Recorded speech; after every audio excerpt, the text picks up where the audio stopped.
Assalamualaikum.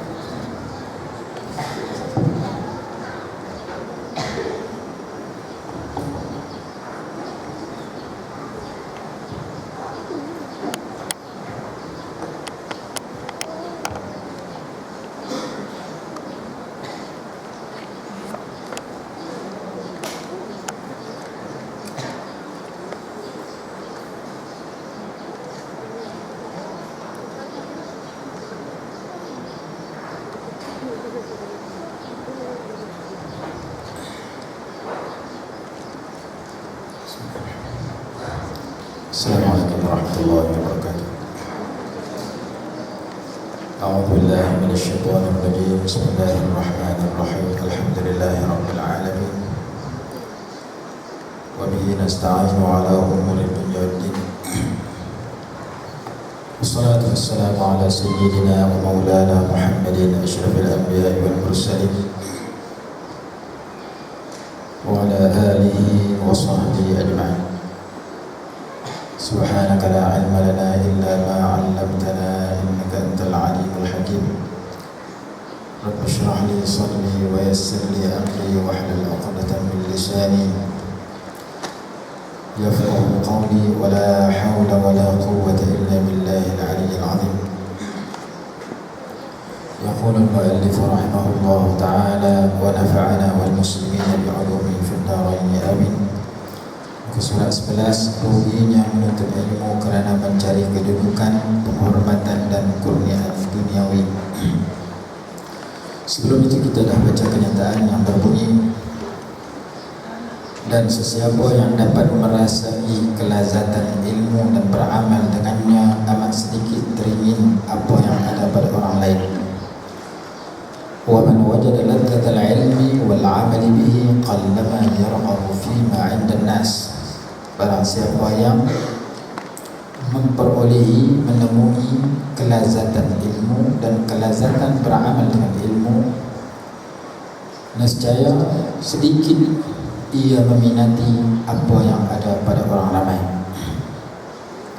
Jadi ilmu dia ada ladzah, ada kelazatan. Sebagaimana kita menikmati makanan, apabila kita makan makanan yang tidak lazat, makanan yang basi, makanan yang rosak, sebelum masuk dalam mulut kita sudah membuang makanan itu kerana makanan itu sudah rosak.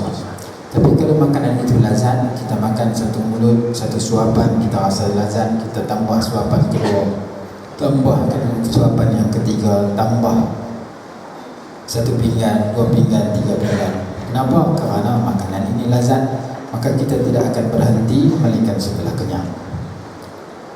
Kelazatan menaiki kenderaan, kita akan tambah kenderaan yang lebih mahal kalau kita punya wang yang lebih. Kelazatan berada dalam rumah yang mewah, kita akan tambah lagi kehebatan rumah kita kalau kita mempunyai kelengkapan ataupun bekalan yang besar. Sebagaimana makanan ada kelazatan, ada yang tidak lazat, yang lazat dimakan banyak. Kenderaan, kalau ada lazat, kelazatan kenderaan akan diberikan yang lebih baik. Rumah ada kelazatan, dia menyebabkan kita percantikkan rumah kita. Maka demikian juga ilmu ada kelazatannya. Beramal dengan ilmu ada kelazatannya. Orang dulu-dulu diberikan kelazatan ilmu. Ada satu kitab tajuk dia Qimatuz Zaman 'inda al-Ulama, nilai masa di sisi para ulama. Ada di kalangan orang dahulu yang ayahnya meninggalkan 1 juta dirham, dia habiskan 1 juta untuk ilmu. Kata silap Imam Yahya Ibn Ma'in, pakar dalam bidang ilmu jarh wa ta'dil, dalam bidang hadis. Ada ulama zaman dahulu tidak pernah memakan malam selama 30 tahun dengan tangan kanannya kerana dia sibuk dengan mengarang kitab. Makanan malamnya disuap oleh saudarinya. Tak sempat nak berhenti untuk suap makanan dengan sebab dia lazat mengarang kitab. Ada seorang ulama nama Imam Ibn Aqil mengarang tak kurang daripada 800 jilid kitab. Ada di kalangan ulama zaman dahulu yang mati sedang membaca kitab. Ada di kalangan ulama dahulu ketika meninggal dunia, nak memandikan mayatnya, air agak sejuk, nak memanaskan air tersebut, terpaksa dipanaskan dengan dimasak air di dalam kawah yang besar, dan bahan untuk digunakan bagi menyalakan api, untuk menyalakan api bagi memanaskan air tersebut adalah pensil yang diasah, yang disimpan bergundi-gundi, digunakan untuk memanaskan dapur ataupun menyalakan api bagi memanaskan air untuk memandikan jasad dari musim yang terlalu sejuk, dan menunjukkan banyaknya karangan beliau. Lebih daripada 40 orang ulama yang dicatatkan di situ yang diberikan kurniaan luar biasa, mereka mengambil peran terhadap ilmu pengetahuan. Al-Imam Syafi'i rahimahullah ketika ditanya, bagaimana keadaan kamu ketika menuntut ilmu? Kata Imam Syafi'i, aku menuntut ilmu sebagaimana seorang ibu yang mencari anaknya yang hilang. Seorang ibu yang pergi pasar minggu, pasar malam, tiba-tiba anak dia umur 3 tahun kehilangan dalam pasar malam itu. Dia lupa barang yang dia nak cari, dia tinggal yang lain, dia cari anak dia sungguh-sungguh kerana anak yang hilang dia di tengah orang ramai sukar nak ditemui.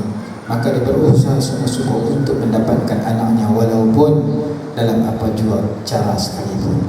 Begitulah keadaan aku ketika menuntut ilmu, kata Imam Syafi'i rahimahullah.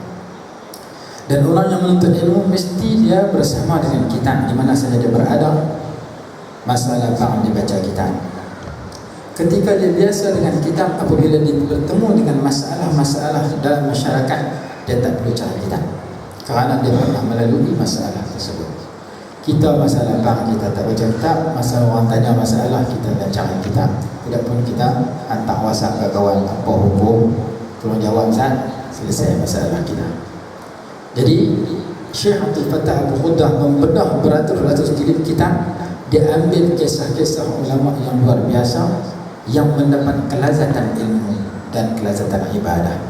Imam Laknawi kawan kitab namanya Iqamatul Hujjah ala anna al-ikthara min al-ibadati laysa bid'ah. Menegakkan satu hujjah bahawa saya memperbanyakkan ibadat itu bukan satu perkara bid'ah. Dia datangkan puluhan tokoh-tokoh yang mengisi masalah mereka dengan ibadat yang luar biasa kerana mereka mendapat ladzatul ibadah. Ada satu jilid kitab namanya Al-Ulama'ul Muzzab, alim ulama yang tidak berkahwin, meninggal dunia dalam keadaan ilmu dengan ibadat sehingga tidak melakukan perkahwinan karena sibuk dengan ilmu dan ibadat. Antaranya Sayyiduna Al-Imam Nawawi rahimahullah ta'ala. Imam Nawawi mati muda, tidak berkahwin, tetapi meninggalkan ratusan jilid kitab, puluhan jilid kitab yang menjadi rujukan. Orang mazhab Syafi'i mesti baca kitab Minhajul Talibin kalau nak menjawab masalah-masalah dalam masyarakat yang disyarahkan oleh ramai di kalangan para ulama. As-Sirajul Wahhaj satu jilid, Qalyubi wa Umairah beberapa jilid, Mughnil Muhtaj, An-Najmul Wahhaj 10 jilid, Nihayatul Muhtaj 8 jilid, Tuhfatul Muhtaj 10 jilid. Itu syarah-syarah kepada matan Imam Nawawi, matan Minhajul Talibin. Dan persoalan-persoalan masyarakat biasanya jawapan ada dalam kitab-kitab tersebut. Kita boleh sebut nama kitab tapi tak baca juga pasal banyak tebal sangat. Berkatnya kitab Imam Nawawi sehingga pelbagai karangan beliau dibaca di merata tempat, dan dia adalah seorang ulama yang azab, yang tidak berkahwin. Ada ulama perempuan yang tidak berkahwin, ada ulama lelaki yang ramai dalam kitab tersebut yang tidak berkahwin. Nama dia al-ulama al-muzzab. Ada yang dengan sebab hukum berkahwin ada 5. Ada wajib, ada sunat, ada haram, ada makruh, ada harus. Dalam kitab-kitab fiqh dibahaskan. Kita tahap wajib. Kita zaman lain, zaman dulu lain. Jadi tak sama di antara seorang dengan seorang. Muncul satu kitab nama Al-Ulama Al-Muzzab. Jadi dalam kitab Qimatuz Zaman Indal Ulama diceritakan bagaimana luar biasa ulama zaman dahulu dengan ilmu pengetahuan. pengetahuan. Kenapa mereka boleh belajar begitu banyak? Kerana mereka dapat ladzatul ilmi. Ada orang yang khatam Sahih Bukhari dalam masa beberapa hari. Zaman sekarang ada di belah negara Arab 12 hari habis Sunan Abu Daud. Satu jilid kitab Targhib wa Tarhib 2 hari selesai. Kita 20 tahun pun tak ada. Sebab kita tak dapat kelazatan ilmu, kita dapat kelazatan tidur, kelazatan makan, kelazatan berbual kedai kopi, kelazatan kita menonton, kelazatan kita bersama handphone.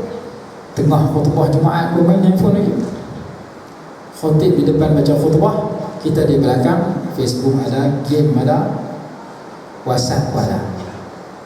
Man takallama yawmal jumu'ati wal imam yakhutub fahuwa kamathalil himar yahmilu asfara.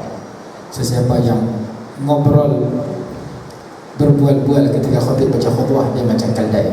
Kata dalam hadis yang disebut oleh Imam Suyuti dalam kitab Lum'ah fi Khasa'is al-Jumu'ah.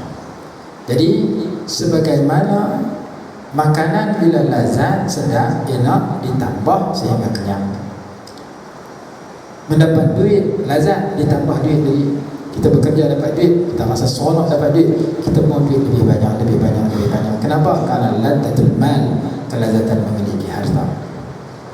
Yang belum tentu kita dapat menggunakan harta itu, kerana kemungkinan kita mati awal, harta itu menjadi pusaka kepada anak isteri. Kita hanya menjadi postman yang menyampaikan harta kepada pemilik dia yang sebenar. Nabi SAW bertanya sahabat, siapakah di kalangan kamu yang harta ahli warisnya lebih dicintai daripada hartanya sendiri? Siapa di kalangan kamu yang cinta kepada harta istrinya, yang sayang kepada harta anaknya, yang sayang kepada harta cucunya? Jawab sahabat, semua kami cinta kepada harta sendiri. Tidak ada orang yang cinta kepada harta anak dia ataupun kepunyaan orang lain. Anak kita kerja boleh beli tanah, anak kita kerja boleh beli kereta yang mahal, anak kita kerja mempunyai duit yang banyak dalam bank, kita kata aku sayanglah harta anak aku. Belum tentu dia bagi ke kita. Kita sayang kepada harta kita. Lalu Nabi SAW menyatakan, harta kamu ma qaddamtumuh, apa yang kamu dahulukan, kamu gunakan dalam kebaikan. Harta anak isteri kamu yang kamu simpan dalam bank, yang kamu simpan, yang kamu tidak gunakan, sebenarnya kamu hanya jadi pengawal yang mengawal harta milik orang lain, walaupun dalam buku bank nama kita. Harta kita, kita cari, kita guna, kita minum teh tarik, kita minum teh ais, itu harta kita, karena kita telan minuman daripada harta yang kita beli. Kita sumbangkan ke dalam tempat kebajikan, kita gunakan untuk pergi haji umrah, kita sedekah, kita buat sedekah jariah, kita wakaf ke tempat-tempat kebaikan. Itu harta kita yang kita simpan dalam bank, kita tengok dalam buku bank selalu, itu belum tentu hak kita. Kemungkinan kita mati sebelum sempat digunakan. Dapat ke anak kita baik ke apa, kalau dia guna duit yang kita tinggalkan pun minyak untuk merempit, tak ada apa. Jadi Nabi SAW berpesan, yang kita miliki adalah harta yang kita gunakan dalam kebaikan, yang kita nafkahkan dalam kebaikan. Kita dapat kelazatan harta, kita tambah harta. Kita dapat kelazatan makanan, kita tambah makanan. Kita dapat kelazatan buah-buahan, kita makan buah-buahan. Ada orang dia minat durian, sakit pun makan, tak dia pantang. Durian RM15, cucuk ubat RM30. Dia kata, saya tak boleh jumpa durian, saya minat durian, semua jenis saya makan, tapi makan durian RM15, lepas tu pergi klinik habis RM30. Pasal dia lazat, seronok. Ada saya kenal seorang hamba Allah, dia suka belah kucing, dia sayang belah kucing, banyak dia belah kucing. Kucing dia sakit, dia pergi klinik kucing, klinik haiwan. Sekali ambil ubat RM45, RM50. Tuan kucing baru RM25. Kucing kena bayar RM50. Pasal dia sayang kepada kucing dan minat. Baru ni kucing dia kena penyakit batu karang. Dia hantar ke doktor bedah, kena RM500. Dia sanggup habiskan wang kerana merawat sesuatu yang dia cinta, yang dia suka. Nama dia cat, kucing. Jadi sebagaimana keduniaan yang kita miliki, pakaian kita ada keseronokan, menyebabkan kita beli yang semakin mahal, yang semakin lembut, yang semakin elok. Ibadat pun sedemikian, ilmu pun sedemikian. Ilmu dia adalah ladzatul ilmi kepada orang yang Allah bagi kepada dia kelazatan, bermula daripada paksaan pangkat awal. Kita paksa diri kita belajar, kita paksa diri kita beribadat. Sebagaimana seorang ibu memaksa anaknya berhenti susu untuk diberikan makanan yang lain. Hari mula anak itu memberontak, tunjuk perasaan.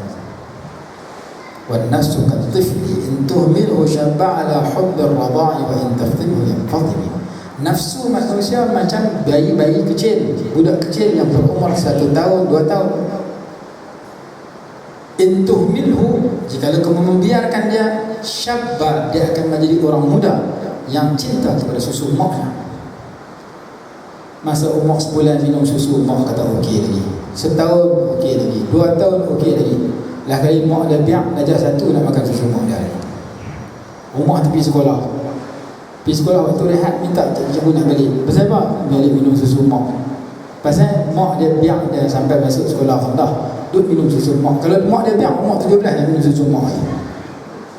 Akhirnya ketika budak itu berumur 2 tahun, mak mesyuarat dengan bapa. Anak kita sudah besar, 2 tahun, 3 tahun. Kita dalam Quran dia suruh 2 tahun. Orang Melayu ni kadang-kadang lebih. Mesyuarat, anak kita sudah besar, tak boleh dibiarkan minum susu. Kalau kita biar, dia akan terus-menerus minum susu. Orang masuk kedai nasi kanak minta nasi kanak, dia masuk kedai nasi kanak minta susu mak dia. Pasal apa? Pasal mak dia biar dia terus-menerus minum susu. Ada had dia, ada umur dia, ada keadaan dia. Kalau lebih daripada itu, tidak sesuai. Lalu bapa bersetuju. Hari pertama, bapa dengan mak memaksa anak itu tak minum susu. Anak itu tunjuk perasaan, marah. Tapi setelah mana beberapa ketika, mak dia halang juga daripada minum susu, dia terpaksa makan yang lain, minum yang lain. Dengan sebab mak dia tak memberikan susu, dia mula makan yang lain. Kemudian dia membesar sampai jadi dewasa. Dia kata terima kasih kepada mak aku. Nasib baik mak aku paksa supaya berhenti awal. Kalau tak paksa sampai lah aku dah minum susu mak aku lagi. Lepas aku berhenti, aku makan macam-macam makanan, minum macam-macam minuman. Aku dapati bahawasanya makanan dan minuman yang aku makan begitu banyak dan enak. Kopi saja 400 jenis. Kadang-kadang bertukar tongkat Ali dengan Kecik Fatimah. Mangkit pagi bancuh Kecik Fatimah, bancuh tongkat Ali. Tak, bini minum tongkat Ali, lagi minum Kecik Fatimah. Jalan melindung, punya banyak minum yang bertukar habis. Kalau mak dia biar, dia akan membesar sebagai orang yang ingin susu. Demikian juga nafsu kita. Nafsu kita ingin dosa maksiat, nafsu kita ingin benda lara, benda sia-sia. Kita paksa dia meninggalkan, mengurangkan perkara sia-sia, mengurangkan tontonan kepada TV yang kita tonton, rancangan-rancangan reality yang kita minat dikurangkan dari semasa ke semasa. Kemudian kita tukar pandangan kita kepada ilmu pengetahuan. Kita kurangkan tidur, kita tukar kepada berada di atas jadah untuk beribadat. Kita kurangkan bacaan kepada majalah-majalah akhbar-akhbar yang kurang manfaat, tukar kepada bacaan Al-Quran dan kitab. Sampai satu masa dengan sebab kita mujahadah berusaha pangkat awal, Allah akan bagi walladzina jahadu fina lanahdiyannahum subulana. Akhlak pun sedemikian. Kalau kita kedekut, kena belajar paksa, belajar belanja orang daripada sedikit, RM1, RM2, RM5, RM4, sampai kepada pangkat yang lebih besar. Kalau kita tak paksa daripada awal, dia tidak akan melakukan, dia tidak akan berubah. Kita nak latih diri, kita merendah diri, kita kena hormat orang-orang yang kita jumpa, orang tua. Kita kena rahmati kanak-kanak yang kita jumpa. Nabi SAW kalau jumpa kanak-kanak bagi salam. Seorang bos kalau pergi ke pejabat, dia boleh bagi salam kepada pekerja dia. Itu satu akhlak yang mulia, tapi payah jumpa. Sayyidina Anas bin Malik radhiyallahu anhu berjalan, jumpa kanak-kanak, memberi salam kepada kanak-kanak. Wahai Anas, kenapa engkau melakukan sedemikian wahai Sayyidina Anas? Sayyidina Anas menyatakan, hakadha ra'aitu Rasulullah sallallahu alaihi wasallam fa'al. Demikianlah aku lihat Nabi SAW melakukan. Nak kena berlatih jumpa kanak-kanak, rahmati mereka. Jumpa orang tua, hormati mereka. Laisa minna man lam yuwaqqir kabirana wa yarham saghirana. Tidak termasuk di kalangan kami orang yang tidak menghormati orang tua dan tidak rahmati kanak-kanak. Saya jumpa seorang bos, dia Rustam, Dia kalau dia masuk pejabat, dia bagi salam kepada budak pejabat. Budak pejabat tu suka. Sebelum ni saya ada bos yang sama jawatan, tapi dia tak peduli kepada saya, kerana saya hanya office boy. Tapi bos ni jumpa, dia datang, dia bagi salam kepada kami. Menitis air mata seorang pekerja office boy yang duduk di luar dengan sebab kehadiran bos yang mengikut akhlak Nabi SAW. Bagi salam kepada. Jadi Nabi SAW ajar bagaimana kita nak memaksa diri peringkat awal untuk berubah, mengambil kasih sayang masyarakat dengan penampilan akhlak yang mulia. Ada satu cerita, tuan-tuan bisa dengar, kalau tahu cerita ni ketika orang saya boleh tahu. Orang putih, Mak Saleh, dihantar bekerja di Malaysia. Hari pertama dia sampai, nak masuk pejabat, dia jumpa cleaner, tukang cuci, tukang mop lantai, tukang cuci tingkap, apa semua, seorang lelaki. Dia kata morning, maksud dia good morning. Tukang cuci tu kata Ibrahim. Dia tak tahu apa benda orang tu kata, tak tahu bahasa Inggeris. Kau ni pun tak tahu bahasa Melayu, berhormat. Esok dia sampai pula, morning Ibrahim. Sambil dia cuci Ibrahim. Hari ketiga sampai, morning Ibrahim. Tak akhir lah. Lepas tu dia pergi tanya kawan yang kerja dengan di pejabat tu, Kani pejabat. Aku heran bos baru ni benar. Ikan tak kuat, dia nak jadi bos lah. Kata pasal apa? Tiap-tiap hari dia sampai, dia tanya hang nama apa. Aku abang Ibrahim, dia tak ingat. Hari mula hang nama apa? Aku kata Ibrahim. Esok dia tanya balik hang nama apa Ibrahim. Dia kata apa pula? Dia kata Moni. Hoi, Moni itu bukan hang nama apa. Moni itu maknanya dia hormat hang. Dia kata selamat pagi. Hang lupa jawab Ibrahim apa? Aku kata aku hang nama apa. Kau tu abang lah hang nama apa ni? What is your name? What's your name? Kalau Moni mana selamat pagi, dia hormat hang. Bagus nak buah ke mana nak cari buah hormat. Aku kerja betul tu. Dia dengar oh, aku silap faham lah. Tak apa, esok aku nak hormat dia. Aku tak bagi dia hormat aku. Esok dia mengintip bos dia daripada tingkap.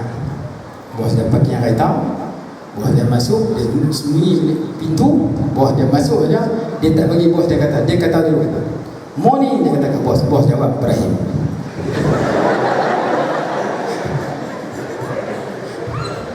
Dua-dua tak faham pada muka. Morning Ibrahim. Bos tu faham kalau good morning jawapan Ibrahim. Yang dia duk faham Ibrahim tu nama apa? Pada muka dua-dua.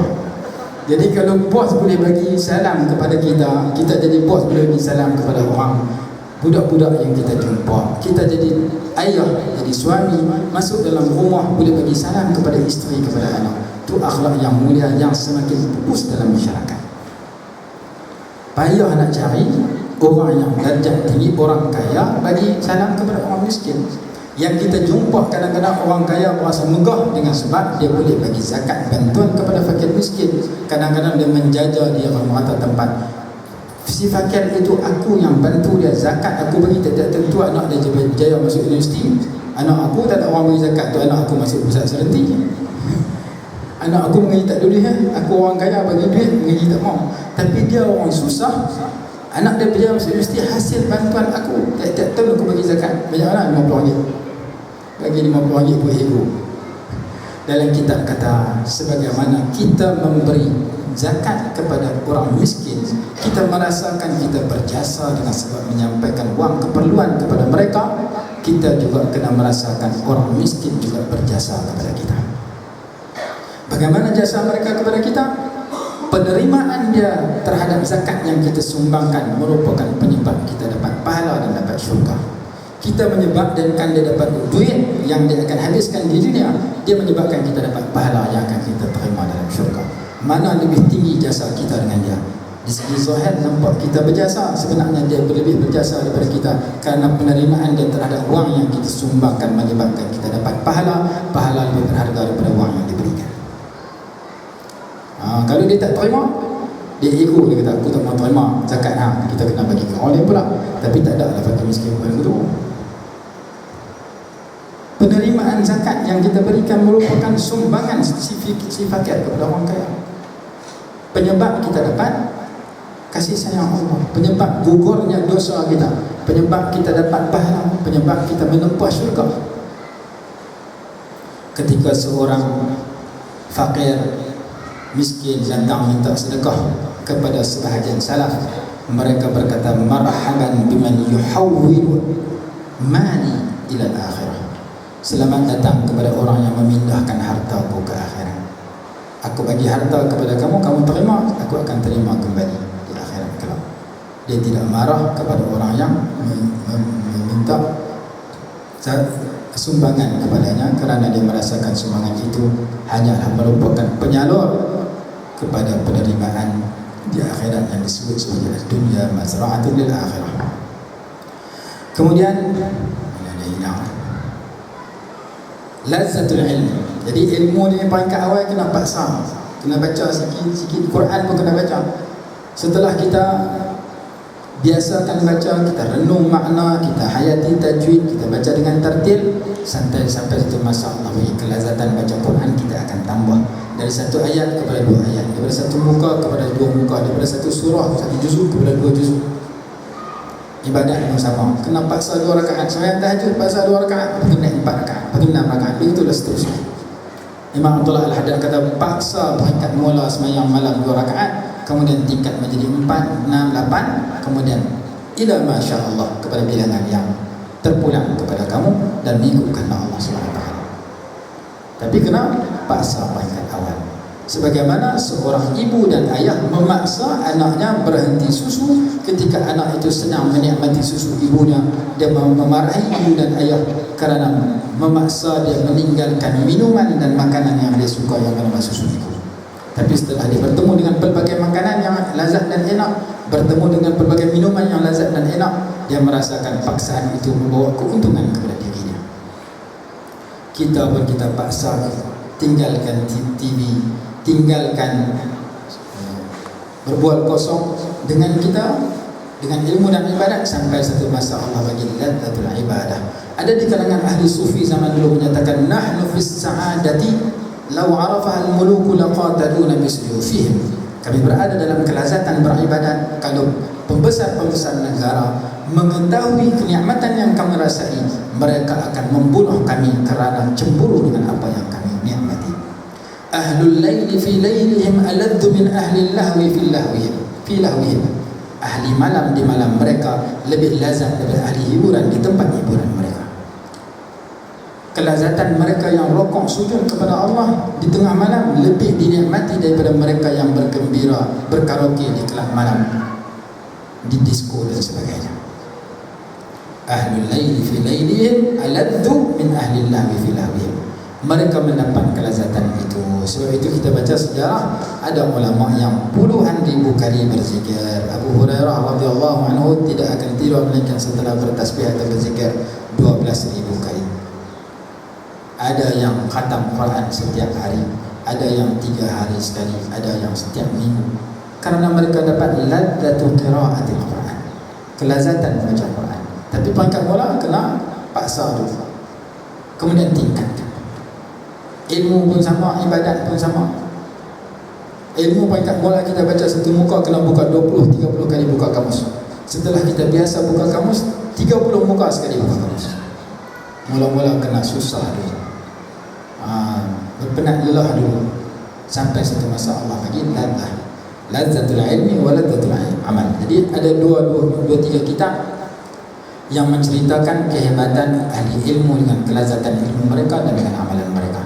Ruginya menuntut ilmu kerana mencari kedudukan. Al-Syekh Al-Imam Al-Ajal Al-Ustaz Qawamuddin Hamad ibn Ibrahim ibn Ismail Al-Shafrani Al-Ansari rahimahullahu ta'ala telah mendeklamasikan kepada kami sebuah syair yang ditulis bagi Abu Hanifah rahimahullahu ta'ala, man talaba al-ilma lil-ma'ad faza bifadlin minar rashad, faya la khusran talibihi linaili fadlin minal ibad. Barang siapa yang menuntut ilmu untuk akhirat, nescaya ia akan memperolehi kemuliaan serta kelebihan daripada Allah serta petunjuk. Alangkah ruginya orang yang menuntut ilmu yang berusaha untuk meraih kelebihan daripada manusia semata-mata. Orang yang menuntut ilmu kerana dunia semata-mata rugi, tetapi kerana berjaya di akhirat, dia adalah orang yang beruntung. Laisal faqihu man istafada wa afada, innamal faqihu man ahya al-fuada. Walal muhassilu man ista'ada al-kalama wa a'ada, innamal muhassilu man aslaha al-ma'ada. Laisal faqihu man istafada wa afada, bukan orang yang faham agama, orang yang mempelajari dan boleh menyampaikan kepada orang lain semata-mata, tetapi orang yang faham agama ialah man aslaha al-fuad, orang yang memperbaiki hatinya dan hati masyarakat, yang memperelokkan hatinya sendiri dan hati masyarakat. Kerana bila hati cantik, penampilan akan cantik. Idza salahat salahal jasadu kulluhu wa idza fasadat fasadal jasadu kulluhu wa ala wa al-qalb. Kalau hati elok, eloklah seluruh tubuh badan. Kalau hati rosak, rosaklah seluruh tubuh badan. Orang yang berjaya ialah yang menuntut ilmu untuk memperbaiki dunia dan akhirat, zahir dan hatinya. Walal muhassilu man ista'ada al-kalama wa a'ada, bukanlah orang yang menghasil ilmu pengetahuan, yang berhasil mendapat ilmu pengetahuan. Man ista'ada al-kalam, orang yang boleh mengulang kata-kata sekali, 2 kali, 10 kali, 40 kali. Wa a'ada, dan diingat serta diulang kepada orang lain. Innamal muhassilu man aslaha al-ma'ad, orang yang berhasil ilmu pengetahuan, orang yang memperbaiki dirinya untuk berjaya bukan dekat di dunia, tetapi fil ma'ad, pada hari yang dijanjikan, yakni hari akhirat. Rugilah orang yang menuntut hanya untuk mendapat daripada manusia, beruntunglah orang yang menuntut untuk lil ma'ad, untuk berjaya di dunia dan di akhirat. Tidak menjadi ketegahan mencari kedudukan. Kadang-kadang kita cari ilmu agama, beramal dengan agama, kedudukan agama, kadang-kadang diberi kedudukan dunia, diberi pangkat di seluruh dunia, diberi gelaran di seluruh dunia, diberi jawatan di seluruh dunia, diberi harta dunia dan sebagainya. Kalau kita menerima kesemua pemberian itu atas dasar untuk menyuruh kepada ma'ruf, melarang daripada mungkar, menggunakan kehebatan dunia untuk menegakkan kebaikan, menghalang daripada kemungkaran, dibenarkan oleh syariat. Tapi kalau kita terima keduniaan sekadar untuk datang, duduk, diam, duit, berapa diam, datang, duduk, diam, duit, 5 di 4 di, untuk melakukan wa ampusana wa ampusini, jangan. Ada orang dapat jawatan wa ampusana wa ampusini, rosak. As-sakitu 'ala al-haqqi syaitanun akhras, kata seorang ulama sufi, orang yang berdiam diri daripada bercakap kebenaran umpama syaitan yang bisu. Itu kata seorang ulama sufi disebut dalam kitab Imam Sya'rani, Imam Sya'rani rahimahullah ta'ala. Jadi tak salah kita pegang jawatan.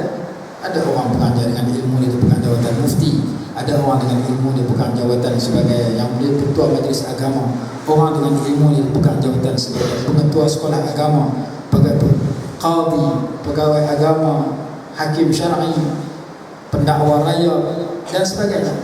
Dengan jawatan ilmu agama yang dimiliki, dia ditawarkan jawatan keduniaan, kadang diberikan harta. Kalau dia pegang jawatan, dia terima atas dasar nak melakukan ma'ruf, menegakkan daripada mungkar, silakan. Tapi sebagian ulama dulu menolak sebahagian apa yang ditawarkan. Imam Abu Hanifah ditawar jadi qadi, dia tolak. Anak murid dia yang pegang jawatan qadi Abu Yusuf. Sebahagian jadi pendakwa bebas, sebahagian memegang jawatan. Tidak salah memegang jawatan kalau jawatan itu masih menjadikan kita dapat meneruskan, dapat menegakkan al-amr bil ma'ruf wan nahyu 'anil munkar. Disebutkan di sini. Tidak menjadi tegahan mencari kedudukan untuk melaksanakan amar ma'ruf dan nahi munkar, menyuruh yang baik dan mencegah yang salah, melaksanakan kebenaran dan memperkasakan agama, bukan untuk dirinya sendiri dan bukan ikut kehendak hawa nafsunya. Bila dia dapat gelaran, dengan gelaran itu dia menggunakan gelaran dengan harta, dengan jawatan, dia menggunakan gelaran untuk mengajak manusia berpegang dengan agama. Contoh para nabi zaman dahulu, ada yang pegang jawatan Dalam kerajaan ada yang tak pegang jawatan dalam kerajaan. Yang pegang jawatan Nabi Sulaiman sebagai seorang raja, Nabi Daud sebagai seorang raja. Dalam surah Sad ayat 23, ayat 26, juzuk 23, Allah menyatakan, ya Dawudu inna ja'alnaka khalifatan fil ardi fahkum bainan nasi bil haqqi wa la tattabi'il hawa fayudhillaka an sabilillah innal ladzina yadhilluna an sabilillahi lahum 'adzabun syadidun bima nasu yawmal hisab. Wahai Daud, sesungguhnya kami jadikan engkau sebagai khalifah di atas muka bumi, maka hendaklah kamu menghukum di kalangan manusia dengan kebenaran dan jangan kamu ikut hawa nafsu. Sesungguhnya orang-orang yang sesat daripada jalan Allah itu bagi mereka azab yang pedih kerana mereka lupa hari perhitungan dan pembalasan. Masa mereka mentadbir diri, mentadbir masyarakat, mereka lupa tentang soalan di akhirat, balasan di akhirat. Mereka hanya ikut hawa nafsu kadang-kadang. Allah Ta'ala bagi peringatan kepada Nabi Daud, sebenarnya peringatan kepada kita yang menjadi umat Nabi SAW yang membaca ayat itu, bahawanya sesiapa yang mentadbir jangan lupa hari perhitungan dan pembalasan. Contoh pentadbir yang berjaya di kalangan para Nabi yang jadi Nabi dan Rasul, Nabi Daud, Nabi Sulaiman yang jadi raja, yang jadi Perdana Menteri, yang jadi Menteri Nabi Yusuf alaihissalatu wassalam, jadi Menteri Keuangan Negara. Ij'alni ala khazainil ardi inni hafizun alim, jadikan aku Menteri Keuangan Negara, aku pandai jaga, aku mengetahui dalam bidang. Nabi Yusuf jadi Menteri Keuangan. Oh, ada orang kata tu Nabi itu benar Rasul. Ada yang bukan Nabi jadi raja? Ada tak bukan yang bukan jadi Nabi jadi wali Allah? Raja yang wali Allah, menteri yang wali Allah? Ada. Siapa raja yang jadi wali Allah? Raja Talut yang berperang dengan Raja Jalut. Raja Talut, raja yang merupakan orang yang maafkan dengan Allah. Raja Jalut, raja yang musuh Allah Subhanahu Wa Taala. Raja Talut wali Allah. Ada tak menteri yang jadi wali Allah? Menteri yang menyebabkan berpindahnya tempat duduk Puteri Balqis dengan doanya yang mustajab, dengan karamah dia, berpindah daripada Palestin daripada Yaman ke Palestin. Yang tu seorang menteri kepada Nabi Sulaiman, seorang hamba Allah yang saleh. Dalam Quran ada raja yang baik di kalangan orang yang bukan Nabi dan Rasul. Dalam Al-Quran ada menteri yang baik. Selepas kewafatan Nabi SAW ada pemerintah yang baik di kalangan Khulafa' Rashidin, di kalangan Sayyidina Umar bin Abdul Aziz, ada menteri yang baik. Maka contoh ada dalam sejarah bagaimana kalau kita diberikan jawatan yang sedikit dalam negara, kita dituntut untuk patuh kepada ajaran Allah Subhanahu Wa Taala. Tambah jawatan yang terlalu banyak. Jawatan kita sebagai penulis getah, tak tahu banyak mana, kadang sama banyak dengan pokok getah. Pokok getah berjuta, kita penulis getah berjuta juga. Maka sudah tentu dalam menjadi penulis getah, ada penulis getah yang beriman dan bertakwa. Ada penulis getah, dia potong pokok getah, belajar masuk kebun kawan. Sekarang dia banyak budak molek, balas kawan. Dalam kebun getah boleh buat pahala, boleh buat dosa. Dalam laut boleh jadi pahala dalam tangkap ikan, boleh buat dosa dalam laut. Tak semayang, dedah aurat, tangkap ikan dapat dosa. Jawatan yang lain lagi banyak dosa, lagi banyak pahala. Kerana jawatan yang sedikit sudah ada pahala, sudah ada dosa. Lalu apa yang kita perlu sedari bahawasanya kalau Allah bagi jawatan kepada kita, pastikan senarai yang disebutkan di sini kita lakukan. Amar ma'ruf, ajak kempen orang buat baik, nahi mungkar, larang orang melakukan kemungkaran, melaksanakan kebenaran pada diri kita dan masyarakat, memperkasakan agama bukan untuk dirinya dan keinginan hawa nafsunya. Yang demikian diharuskan sekadar untuk melaksanakan amar ma'ruf dan nahi mungkar. Penuntut harusnya berfikir mengenai perkara tersebut kerana dia telah berjaya berusaha untuk mempelajari ilmu itu. Janganlah dipersongkan usaha itu kepada tujuan keduniaan yang sedikit, hina dan fana. Satu syair ada menyatakan perkara tersebut, hiya dunya aqallu minal qalil wa ashiquha adallu minal dhalil, tusimmu bisihriha qawman wa tu'mi fahum mutahayyiruna bila dalili. Dunia ini adalah lebih sedikit dari benda yang sedikit, dan orang yang asyik cinta kepada dunia lebih hina daripada orang yang hina. Orang yang paling hina, orang yang rindu dan cintanya siang dan malam kepada dunia. Tak kira dunia itu manusia, ataupun harta, ataupun perniagaan, ataupun rumah, ataupun sesuatu yang disayang. menyebabkan dia asyik dengan sesuatu itu, menyebabkan dia tinggal tanggungjawabnya sebagai hamba Allah. Cinta kepada TV, tak pernah pergi masjid. Waktu maghrib sampai isya dia tengok TV, orang pergi masjid sembahyang, belajar dan sebagainya. Hanya hari Jumaat pergi masjid. Waktu dia dengan dunia. Zuyyina lin-nasi hubbus syahawati minan nisa'i wal banina wal qanatiril muqantarati minadh dhahabi wal fiddati wal khaylil musawwamati wal an'ami wal harth. Dzalika mata'ul hayatid dunya wallahu 'indahu husnul ma'ab. Dalam surah Ali Imran. Dihias kepada manusia rasa cinta kepada pasangan. Lelaki berkenan kepada perempuan, begitu juga sebaliknya. Wal banin, cinta kepada anak cucu, anak menantu cucu. Wal qanatiril muqantarah, harta yang banyak di kalangan emas dan perak. Minadh dhahabi wal fiddah. Wal khaylil musawwamah, kenderaan yang mewah.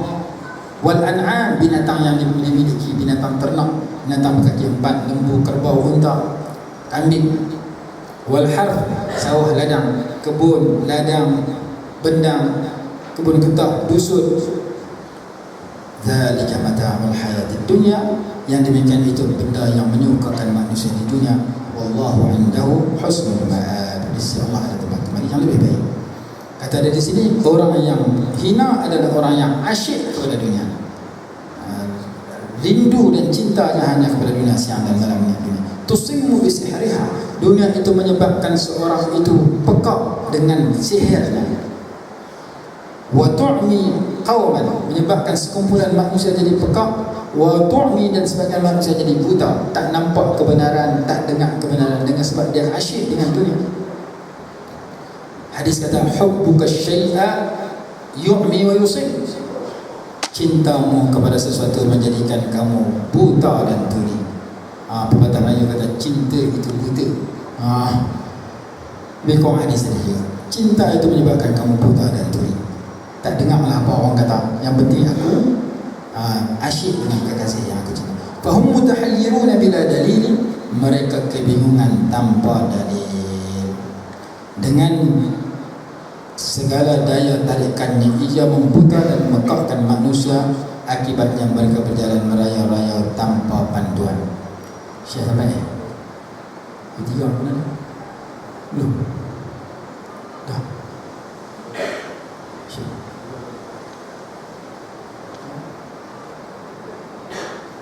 Belum ni?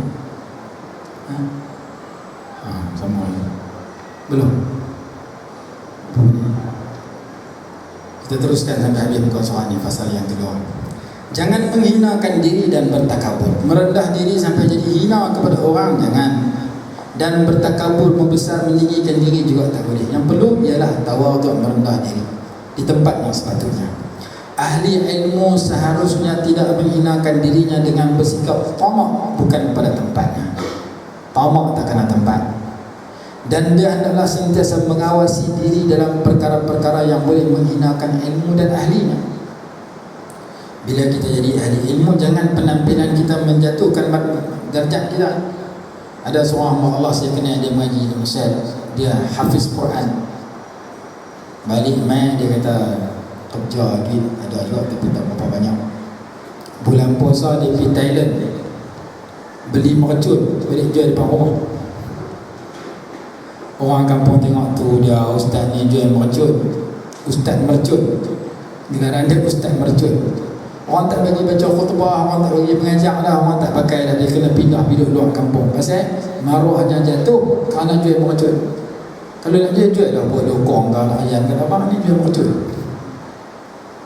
Kadang-kadang penampilan kita ke dalam masyarakat menjatuhkan darjat. Pakaian kita, jangan pakaian kita sama dengan pakaian marepit. Bagi ada beza pakaian ahli ilmu dengan pakaian orang yang bukan ahli ilmu. Dia kata hendaklah mengawasi jangan sampai diri kita terpengaruh kepada perkara-perkara yang boleh menghinakan ilmu dan ahlinya. Sebaliknya, dia hendaklah menjadi orang yang bertawadhu'. Tawadhu' adalah suatu sifat antara takabur dan hina diri, dan juga memelihara diri daripada benda yang haram. Demikianlah yang ditaklifkan dalam buku akhlak. Nabi SAW meminum susu yang berbaki daripada 70 orang ahli sufah. Rendah diri Nabi SAW minum air lebihan para sahabat. dalam kitab Majma'uz Zawaid karangan Syekh Nuruddin Al-Haythami rahimahullah, diceritakan satu masa Nabi SAW nak minum air. Dalam tu ada satu bekas untuk diambil air untuk diminum. Sahabat tengok Nabi SAW nak minum, sahabat kata, tunggu sebentar ya Rasulullah, saya nak ambil bekas yang lain kerana bekas ini sudah digunakan oleh orang ramai. Nabi SAW kata, jangan, aku nak ambil keberkatan mereka. Keberkatan orang sahabat Nabi SAW. Rasulullah orang yang merendah diri. Ada bab dalam kitab Syama'il, dalam kitab Sirah Nabawiyah, dalam kitab karangan Syekh Yusuf Nabhani yang disyarahkan oleh Syekh Sa'id Al-Yamani, Abdullah Al-Lahji, tentang bab rendah dirinya Nabi SAW yang begitu banyak disebutkan. Contohnya adalah satu sifat antara takabur dan hina, dan dia juga memelihara diri daripada benda yang haram. Demikian yang ditarikkan dalam buku Akhlaq Al-Syekh Al-Imam Al-Ajal Al-Ustaz Ruknul Islam yang dikenali sebagai Al-Adibul Mukhtar, sastrawan yang terpilih, telah mendeklimasikan satu syair untuk dirinya. Inna tawadu'a min khisalil muttaqi wa bihi, bukan wa bihi iltaqa. Iltaqa mana lain? Iltaqa mana bertemu. Di sini bukan iltaqa. At-taqiyyu, orang yang bertakwa. Betul sikit. Ta fathah tu betul dah. Qaf tu kasrah, bukan fathah. Qaf kasrah, ya syaddah dhammah. Inna tawadu'a min khisalil muttaqi wa bihi at-taqiyyu ila al-ma'ali yartaqi. Wa bihi, dan dengan tawaduk itu, yartaqi at-taqiyyu ila al-ma'ali, meningkat tinggi orang yang bertakwa kepada darjat-darjat yang tinggi. Inna tawadu'a min khisalil muttaqi, sesungguhnya tawaduk itu, merendah diri itu, di antara sifat orang-orang yang bertakwa. Wa bihi at-taqiyyu ila al-ma'ali yartaqi, dan dengan rendah dirilah orang yang bertakwa itu meningkat kepada darjat-darjat yang tinggi.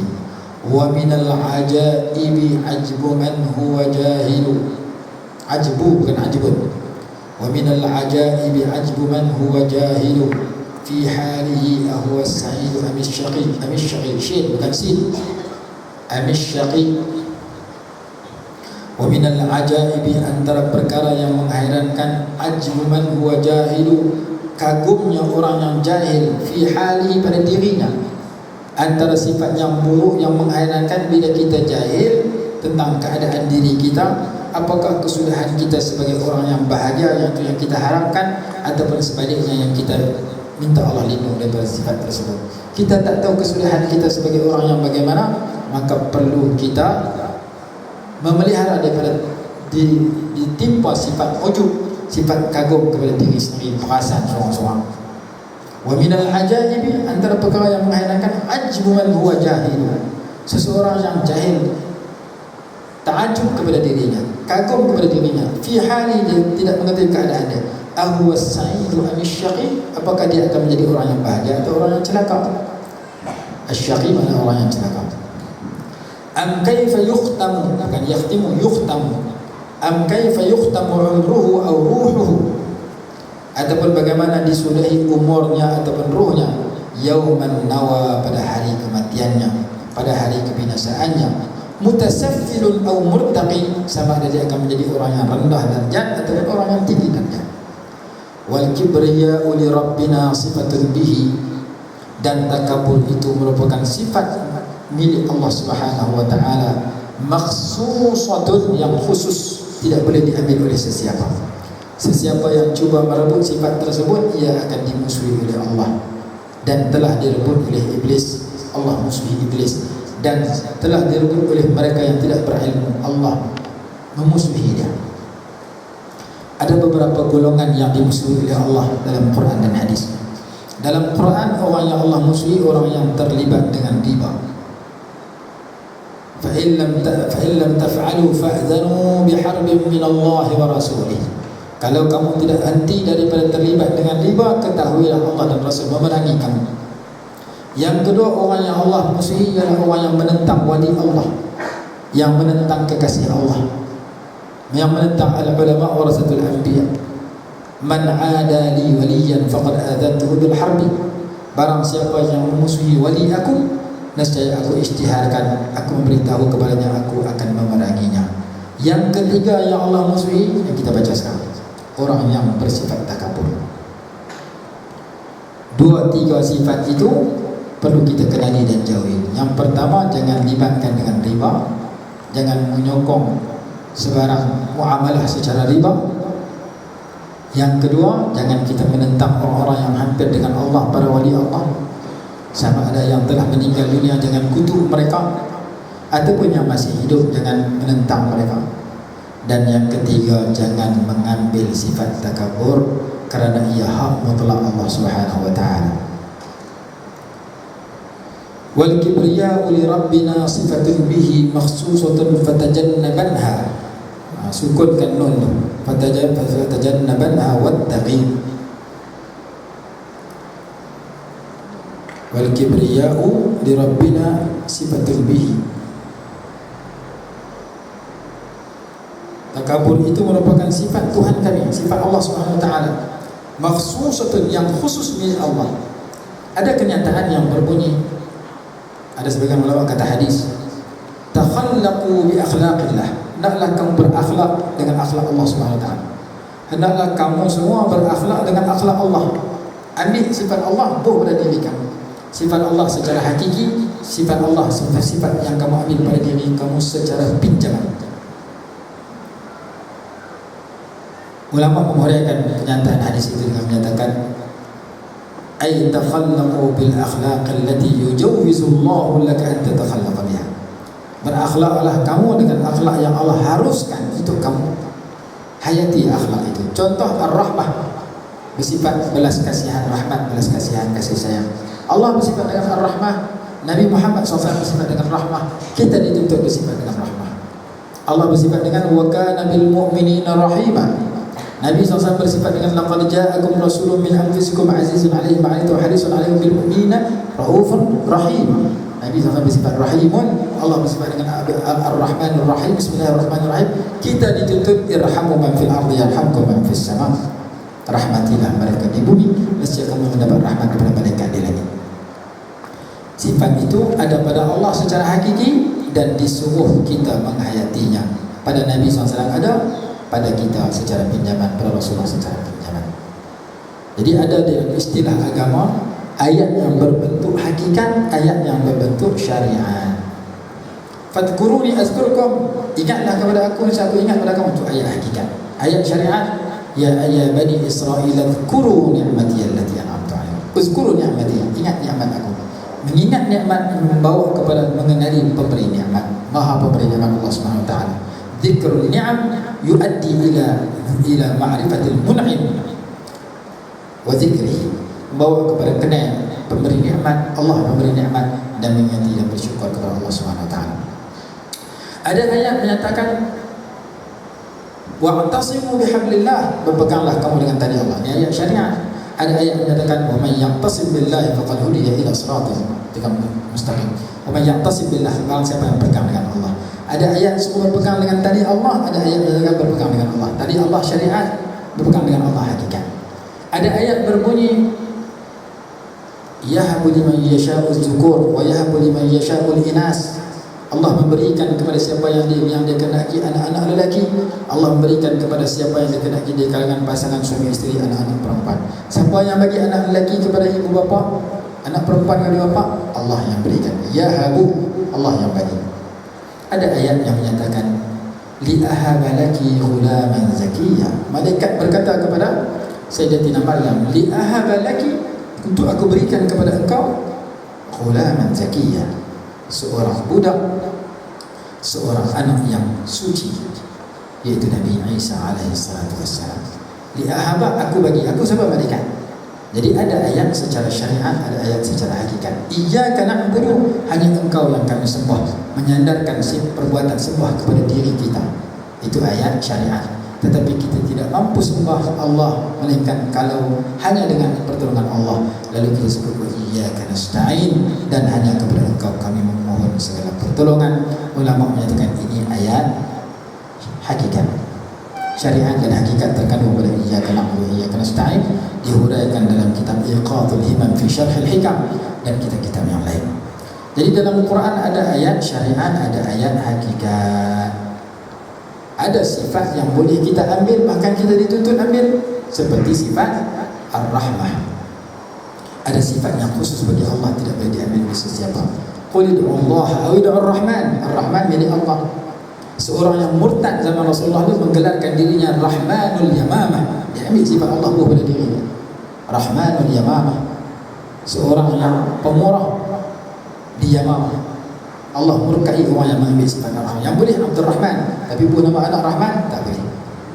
Tetapi yang ujung tu Ar-Rahim, sifat Allah pada hakikat, sifat Rasulullah pun Rahimun pada majazi, pada pinjaman.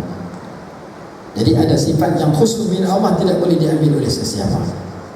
Ada sifat yang Allah miliki dan Allah benarkan kita miliki sifat itu. Sifat Allah ialah Ar-Rahim, sifat Nabi Muhammad Rahimun bil mu'minin Raufur Rahim. Dan di antara sifat yang khusus milik Allah, tidak ada siapa yang boleh mengambil sifat kibriya, takabur. Al-kibriya ridai wal 'azamatu izari faman naza'ani minhu ma sya khasamtuhu wa la ubali, atau kama qala dalam hadis qudsi sebut sedemikian.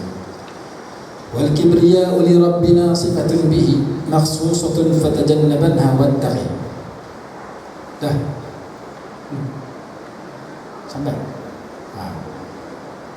Dan takabur itu merupakan sifat khusus bagi Allah, maka elakkan diri daripada bersifat sedemikian. Kita habiskan muka surat 13. Perenggan yang tengah.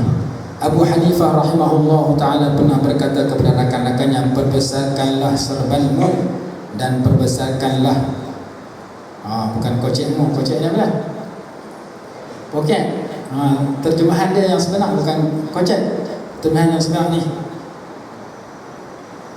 lengan baju. Azimu amaimakum wa was'u akmamakum. Perbesarkan serbanmu dan perluaskan lengan bajumu. Maksudnya ahli ilmu dia kena ada pakaian yang khusus sebagai ahli ilmu. Jangan penampilan dia seperti orang yang tidak berilmu. Di sudut pakaian, di sudut ucapan, di sudut penampilan, di sudut akhlak, mesti akhlak ahli ilmu. Azimu amaimakum wa was'u akmamakum. Zaman dulu, bahkan sekarang bukan saja ulama-ulama Azhar kadang-kadang kita jumpa dengan baju yang besar. Ada di kalangan ulama dulu masukkan kitab dalam dengan baju. Maksudnya kalau zaman sekarang, penampilan kita ketika pulang ke kampung, ketika pergi ke mana-mana tempat, penampilan sebagai ahli ilmu. Ada orang kampung masa pergi surau pakai lebay putih. Penyanyi masuk kampung, lebay putih boleh poket. Hilang lebay putih. Pasal apa? Dia ada masa pakai lebay, ada masa pergi putih. Masa lihat anak-anak, dia pakai lebay putih. Masa karaoke, dia pergi putih. Dua-dua lebih. Beliau berkata dengan demikian supaya orang tidak mempercilkan ilmu dan ahlinya, kerana lazimnya manusia itu memandang kepada pakaian seseorang. Setiap penuntut ilmu sewajarnya berusaha mendapatkan buku nasihat Abu Hanifah yang dirahmati Allah kepada Yusuf bin Khalid As-Siddiq, yang ditulis kembalinya beliau ke pangkuan keluarganya selepas berapat-rapat dengan Abu Hanifah yang dirahmati Allah. Buku itu boleh didapati sekiranya dicari.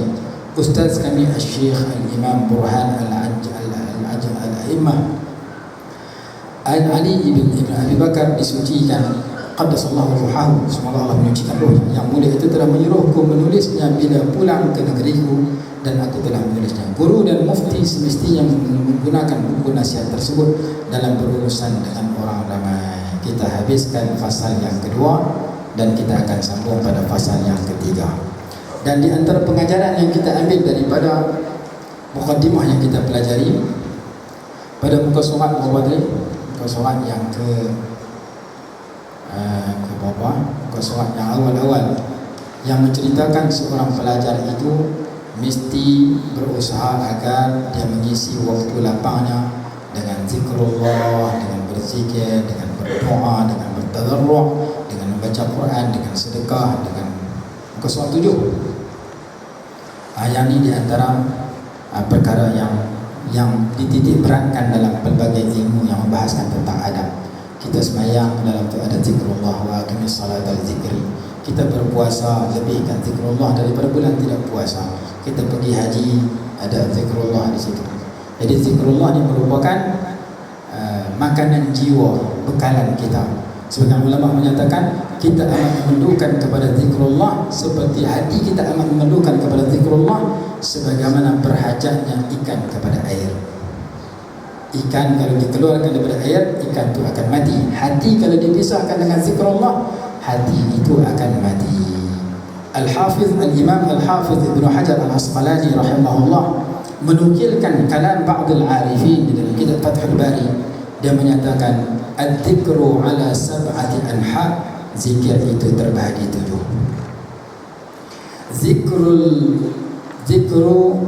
Zikrul ainaini bil buka wa dhikrul udhunaini bil isgha wa dhikrul lisani bil thana wa dhikrul yadaini bil ata wa dhikrul badani bil wafa wa dhikrul qalbi bil khawfi wal raja wa dhikrul ruhi bil taslim wal ridha. Dia kata zikir yang pertama zikir mata, fa dhikrul ainaini bil buka, tangisan, zikir mata dengan tangisan. Kita menangis kerana mengenangkan dosa kita untuk kita bertaubat, menangis kerana kejahilan kita untuk kita hapuskan dan tukar dengan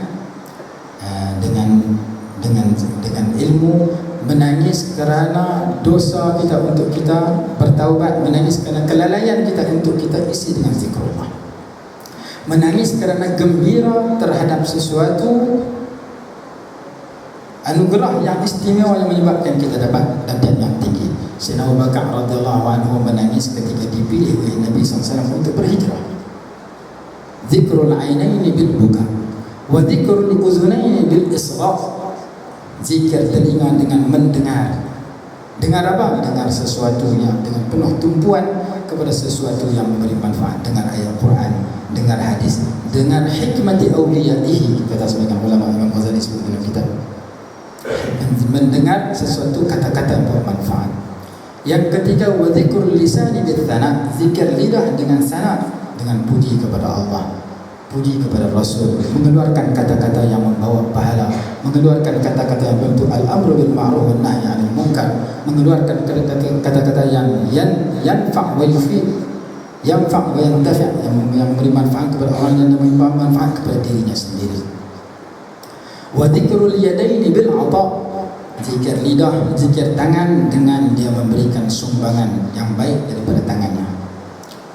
Wa dzikrul badani bil wafa, zikir tubuh badan apabila dia menunaikan janjinya dengan menggunakan tubuh badan dia dalam kebaikan. Dia berjanji kepada Allah, dia hamba Allah, Allah Tuhannya, dengan asyhadu an la ilaha illallah, dan dia berjanji bahawa dia adalah umat Nabi SAW wa asyhadu anna Muhammadar Rasulullah. Dia menunaikan janji. Qalu alastu bi rabbikum qalu bala, menunaikan janji sebagai orang yang nak hidup dan mati kerana lillahi rabbil alamin, inna salati wa nusuki sampai hadis. Yang kelima. Yang keenam, wa dzikrul qalbi bil khawfi wal raja, zikir hati dengan menanam dan berusaha mewujudkan dalam hatinya rasa takut dan harap kepada Allah SWT. Dan yang terakhir, yang ketujuh, wa dzikru ar-ruhi bil taslim wal ridha, zikir ruh dengan tunduk patuh penyerahan diri kepada Allah dan redha kepada Allah. Raditu billahi rabba wa bil islam dina wa Muhammadin sallallahu alaihi wasallam. Jadi secara ringkasnya, orang yang belajar hasil dari ilmu yang bermanfaat telah disebut dalam muka surat yang kita bicarakan tadi, menyebabkan dia berada dalam suasana zikrullah fi dalam kebanyakan masa yang dia temui, melaksanakan perintah Allah, ya ayyuhalladzina amanu dzkurullaha dzikran katsira. Jadi sekadar itu untuk kita bertemu pada kali ini, insyaallah. Nanti umur panjang kita berjumpa lagi fasal keburuan, fasal yang kedua ketiga insyaallah. Allah Subhanahu wa taala. Bismillahirrahmanirrahim. Alhamdulillahirabbil alamin. Wassalatu wassalamu ala sayyidina Muhammad wa ala alihi wasallam. Allahumma anfa'na bima 'allamtana wa 'allimna ma yanfa'una warzuqna 'ilman yanfa'una bi rahmatika ya arhamar rahimin. Rabbana atina fid dunya hasanatan wa fil akhirati hasanatan wa qina adzaban nar. Wassallallahu ala sayyidina Muhammad wa ala alihi wasallam. Alhamdulillah.